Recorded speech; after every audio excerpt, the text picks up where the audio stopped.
Voice 365 এর পর্দায় সকালের গুরুত্বপূর্ণ খবর। শিলচর সোনাই রোড নাগাটিলা এলাকায় চড়া সুদের কারবারের অভিযোগে হেনা বেগম লস্করের বিরুদ্ধে রাঙ্গিরখাড়ি থানায় দুটি পৃথক মামলা দায়ের হয়েছে। অভিযোগ, 7-8 লক্ষ টাকা ঋণ নিয়ে সুদ আসলে 12 থেকে 15 লক্ষ টাকা আদায়ের পরও আরও 30 থেকে 40 লক্ষ টাকার চাপ সৃষ্টি করা হচ্ছিল। হাইলাকান্দি রোডের 42 বছর বয়সী এক নারী অসুস্থ অবস্থায় অ্যাম্বুলেন্সে করে থানায় এসে এজাহার দায়ের করেন। তার দাবি, সাদা কাগজ ও স্টাম্প পেপারে জোরপূর্বক স্বাক্ষর নিয়ে পরে আর্থিক চাপ ও জমি দখল ভয় দেখানো হয়। ঘটনা প্রকাশ্যে আসতেই এলাকায় তীব্র চাঞ্চল্য ছড়িয়েছে। পুলিশ জানিয়েছে, মামলা নথিভুক্ত করে তদন্ত শুরু হয়েছে। স্থানীয়দের মতে এটি দীর্ঘদিনের আতঙ্ক ও ক্ষোভের বহিঃপ্রকাশ। আমার নাম মুক্তি চৌধুরী, আমার বাসা রাঙ্গিরখাড়ি।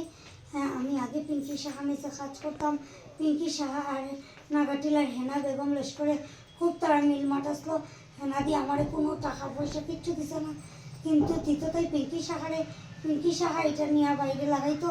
যখন তাই আর টাকাটা ভরতে পারেন না, তখন তাই কই লুকাই গেছে। আমি কই লুকাইছে কী সমাচার আমি কিচ্ছু জানি না। কিন্তু পিঙ্কি সাহার সঙ্গে আমার একটা এগ্রিমেন্ট আসতো 7 লাখ টাকার।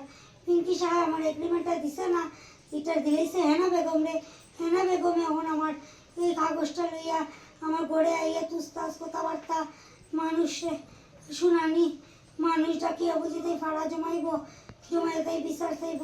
কিন্তু আমি আজকে খুব অসুস্থ, আমার শরীরে জল হয়ে গেছে। আমি ঋণদার হইয়া বেঙ্গালোর থেকে দেখাই আইছি, কিন্তু তাই আমার 10 টাকাও হেল্প করছে না। উল্টাতে আমার ধমক দেয় আজকে যে আমার নামে কোনো ভিডিও করলে সে তোরে আমি বদলা লইমু। কিন্তু আমার ছোটো ছোটো দুটো বাচ্চার এক বুড়া শাশুড়ি, আমার বড় গার্জেন বলতে কেউ নাই। আমার হাজব্যান্ডও 3 বছর হয়েছে মারা গেছে। কিন্তু তাই এই পয়সার লিগে আমার বহুত অশান্তি দেয়। আপনারা আমার এটা সুবিচার করিয়া দিন। তাই আমার একজোড়া খানের নিচে তাই আমি পয়সা দিতে পারছি না দেখা, একটা বালা নিছে, একজোড়া চুরি নিছে, কিন্তু তাই আমার জিনিসগুলো দেয় না, উল্টা হয়। তাই যে তুই আগে 7 লাখ টাকা দে, তারপরে আমি তো জিনিসগুলো দিব। 7 লাখ টাকা সুদে মূল্যে কত টাকা দিছো? 7 লাখ টাকা সুদে মূল্যে দিচ্ছি 9 লাখ টাকা। তো তাই আশা ছাড়ে না। তাই আমার ঘরে আইয়া যেতাম, মুখে এটা কথাবার্তা হয়, গালাগালি হয়। আমার ছোটো ছোটো বাচ্চারা ডরাইয়া ঘরে যা আছে না আছে বাইরে করে দিলাম, কিন্তু কিচ্ছু নাই এখন আমার স্যার দেওয়ার মতো। আপনারা জনসাধারণ টাকার লেগে কিতা কিতা নিছে আপনার কাছ থেকে? আমার কাছে বালা নিছে, বালাটা কিনা সোনার বালা? বিয়ার সোনার বালা, একজোড়া খানের নিছে। এটা আমার হাজব্যান্ডের দিছিল মেডিসিন, এটা নিছে। তারপরে তাই আমার কাছ থেকে ওই যে জায়গার এগ্রিমেন্টে পিঙ্কির কাগজটা এটা নিছে, নিয়েও তাই সন্তুষ্ট না।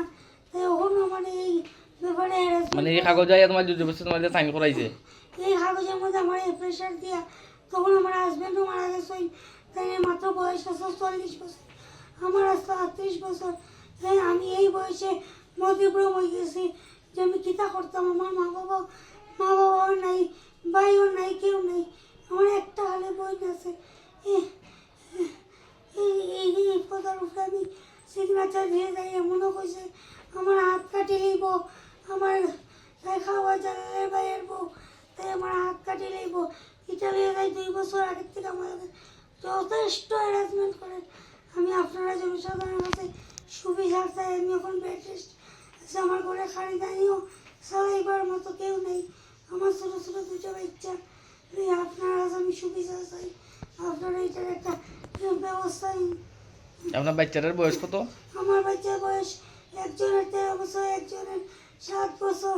আমার পাড়া প্রতিবেশীরা সাহায্য করিয়া সারা রকম সবজি সব কিছুই দেয়। আপনারা আমার একটু সুবিচার দিন। আমি কিন্তু হাই সেকেন্ডারি পাস, কিন্তু তাই আমার মারা তুটি যায়, তাই আমার ঘর পর্যন্ত আইয়া আমার পিছনে তুটি যায়। আমি এখন বেড রেস্টে আছি। আমি আইসি গত 4 তারিখ বেঙ্গালোর থেকে। বেঙ্গালুরু আমার 50% অফার দিয়া আমার ট্রিটমেন্ট হয়ে যাইছে, কিন্তু তাই আজকে পর্যন্ত তাই আমার উঠে হয় তুই যদি আমার পয়সা না দেস আমি তোর বাড়ি নিয়ে গিয়া। এটাই আমার একমাত্র সম্বল, এটাই আমার জামাইয়ের বসত বাড়ি। তাই এমন কয় আমার এইখান থেকে সরাইয়া তাই মানুষ ঢুকাই দিব। আমি ভাই 2টা বাচ্চার বড় শাশুড়ি লিয়ে কই যাইব। তোমার কোনো চেকও আছে না? আমার একটা চেক নিছে, তাই লোন হইয়া তার সঙ্গে কিছু মানুষ জড়িত আছে। এই মানুষগুলো আমার ঘর থেকে আইয়া ডকুমেন্ট চেকে নিছে, যেমন লোন দিব, মাই নিয়ে আর লোনও দিছে না, আর ডকুমেন্টও করে যায় না, কইলে কয় দিমু দিমু, খালি আপনারা আমার এটা সুবিধা করিয়া দিন। আমার আপন বলতে কেউ নেই, আপনারা যদি আমার একটু সহায়তা করুন আমি খুব খুশি হইব। আমার দুটো বাচ্চা বাঁচে যাইব। আমি এই দুটো বাচ্চা লেগে আপনার কাছে কাতর মিনতি জানাইতেছি যে আমার একটা সুবিচার দিন। এটা আপনার নিজের ইচ্ছাতে কইরা তো, হয় আমি আমার নিজের ইচ্ছাতে কইরাম। এটা তো আপনার কেউ শিখাই কাজ আমার নেই। কেউ চাপ দিছে না, কেউ আমার কোনো প্রেশার দিছে না, আমি তাই চিন্তাই আমি অসুখ হয়েছি। আপনার অসুস্থ কিতা কিতা হয়েছে? আমি রাত আমার ঘুম হয় না এই চিন্তায়। 1 কোটি টাকার জায়গা, তাই আমার উঠে হয় 7 লাখ টাকা দিয়া ধরে খেদাই আমি কেন মানুষ ঢুকাই এই গল্প নানান ধরনের হুমকি দেয়। আপনারা আমার এটা সুবিচার দিন। শিলচর থেকে অর্জুন দেবের প্রতিবেদন, ভয়েস 365 বাংলা।